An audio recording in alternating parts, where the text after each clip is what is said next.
আজকে উঠিয়ে দিচ্ছি। পূর্ব থেকে বাঁশখালী জলকদর হালে একটি প্রকল্প রেডি করছি। এই প্রকল্পটি আমরা চিফ ইঞ্জিনিয়ার পানি উন্নয়ন বোর্ডের কাছে পৌঁছে পানি সম্পদ মন্ত্রীর কাছে পৌঁছে দিয়েছি। প্রায় 1000 কোটি টাকার একটা প্রকল্প। এটা আমি প্রধানমন্ত্রীকে ডিল অর্ডার দিয়েছি। এই প্রকল্পটি বাস্তবায়ন হলে বাঁশখালী জলাবদ্ধতা আর থাকবে না। আসলে বাঁশখালীতে 100 ঘর নির্মাণের পর বিভিন্ন এনজিও এবং বিত্তবান ভাইরা কিছু বিক্ষিপ্তভাবে টিন দিয়েছি।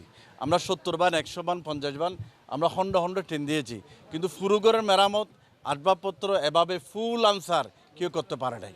এজন্য সমজুলক ফাউন্ডেশনকে অন্তর দিয়ে দোয়া করতেছি এবং ধন্যবাদ জানাচ্ছি। শুধু গড় না, গড়ের আসবাবপত্র দিয়ে এই মানুষগুলোর মুখে হাসি ফুটাচ্ছেন। শুকর আলহামদুলিল্লাহ, আমরা জিনিসগুলো ভাই খুব খুশি হয়েছি। এতদিন আকাশের নিচে ছিলাম, আজকে জিনিসগুলো ভাই খুব আন্তরিকতাভাবে দোয়া করতেছি, খুশি হয়েছি। আল্লাহ রব্বুল আলম যেন এরকম সবাইকে দিতে পারে, এরকম দোয়া করতেছি। ডেকসি ফাতিল দিছে, মগ দিছে, বালতি দিছে, বালুস বেড বিছানা দিছে, পালং দিছে, টেন দিছে, গাছ গোছলা দিছে, সম্পূর্ণ ফ্যামিলিকে জিনিস বেকিন দিছে। আমাদের ওরা নিজেরাই তৈরি করে দিবে, মিস্ত্রি দিয়ে নিজেরাই। ওরা আমাদেরকে ফোন করে জানাবে, তারপর আমরা ওই ঘরের জায়গাটা পরিষ্কার করে দিব। যে জায়গায় নির্মাণ করা হবে ওই জায়গাটা পরিষ্কার করে দিতে হবে।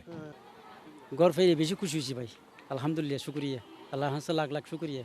আমরা শুধুমাত্র ঘর নয়, একটা ঘরের এই মানুষগুলোর যে ফার্নিচার ছিল, খাট ছিল, আলমারি ছিল, সবগুলা বেড বালিশ নাই, পানিতে একদম পচে গিয়েছে। সেজন্য ওদের জন্য নতুন খাট, বেড বালিশ, মশারি, বালতি, মগ, ডেকসি পাতিল যা যা লাগে একটা সংসারে, পুরো স্পেশাল ভালোবাসার উপহার আমরা আল্লাহ সামনে পক্ষ থেকে আজকে উঠিয়ে দিচ্ছি।